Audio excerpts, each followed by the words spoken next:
Morning, Jen. How are you? Good morning. I'm great. How are you? Great, doing well. We are back for another foster care short with Jenn Stout. For those watching, I'm here with Jenn Stout, Director of Foster Care for Thompson. She's amazing. She's been with Thompson a while, and she's had a crazy impact on our foster care program. She's also a foster care parent herself, and she's been for a long time. So we wanted to connect with you today, Jen, because you're a resource. Parents expecting their kids' lives to reflect the success that they maybe wanted to have. We sometimes see this. I think you had a name for this. I It's think it was. projection. It's like parental projection.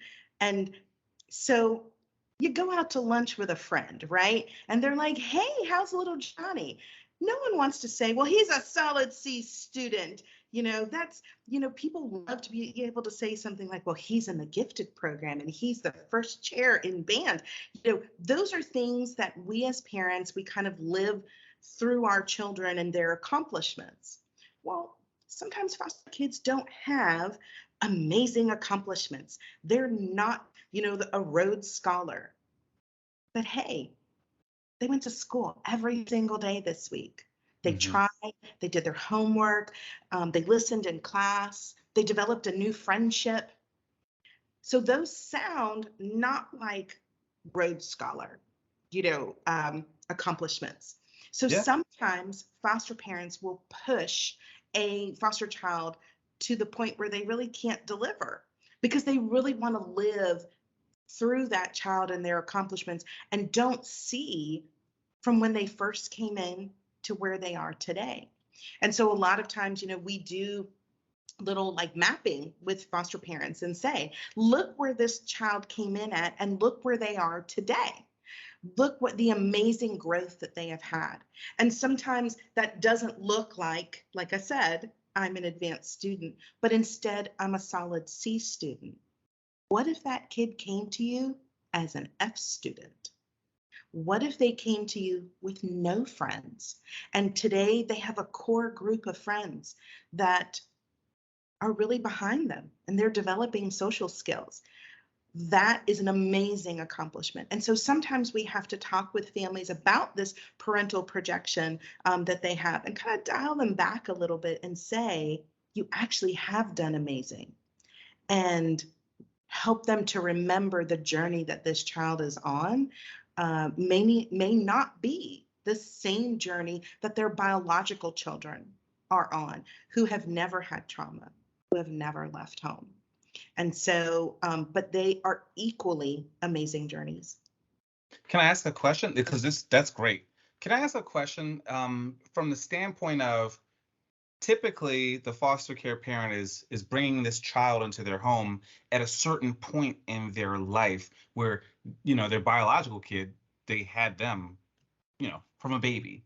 Yeah. Does that have something to do with this? It has a lot to do with it. I mean, if you can look at the growth of your child from Jump Street, from the day you brought them home from the hospital to where they are today at 12 years old, I mean, those are, you can say, oh, I saw them walk and I saw them do this, and now they can independently do. Whereas foster kids, you have a much more limited time. So let's say in 6 months, you're thinking to yourself, well, I haven't seen tremendous growth. Well, yeah, but you had 12 years of growth to Mhm, watch with your biological child. You only had mhm. 6 months with this child. And so I always tell families, it's not that you have to lower your standards, but you have to understand that your standard here is different. Your timeline is different. And that I think is helpful to people to say the timeline is different. 6 months does not equal 12 years. Yeah, and there's another thing that I was thinking is even for a biological parent maybe who isn't a foster care parent or a foster parent, this projection is probably unhealthy in either scenario, right? Like to Absolutely. some small degree, we get it, but like too much of a good thing can be a bad thing, you know? Absolutely. Absolutely. I have five sons and two biological, three adopted, and then 30 plus foster sons who have moved through my house in 13 years. Every single one of them completely different and capable of different things. And when you can focus on those strengths and then just help them with the needs, um, you can it's amazing to be able to focus on those strengths versus you're not doing what your brother did, or you can't do, but what if they can do something else? I see guitars in your background.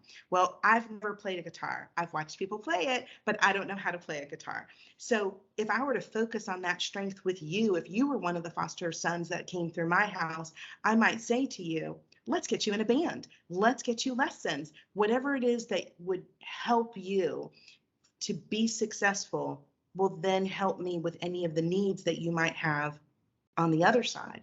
And so I always tell people, focus on that and be amazing, and you'll be amazed what a child can do when you focus on their strengths.